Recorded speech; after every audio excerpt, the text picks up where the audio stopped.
అందరికీ నమస్కారం. Good Friday సందర్భంగా హైదరాబాద్ మియాపూర్లోని కల్వరీ టెంపుల్లో ప్రత్యేక ప్రార్థనలు నిర్వహించారు. ఈ సందర్భంగా వేలాది మంది క్రైస్తవులు ఆలయానికి తరలివచ్చి భక్తి శ్రద్దలతో ప్రార్థనలు చేశారు.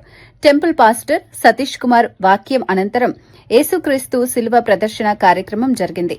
యేసుక్రీస్తు సుమారు 2000 సంవత్సరాల క్రితం మానవుల పాపాలను తనపై వేసుకుని శిలువపై బలి అయిన రోజును గుడ్ ఫ్రైడేగా గుర్తుంచుకుంటారు అని పాస్టర్ తెలిపారు.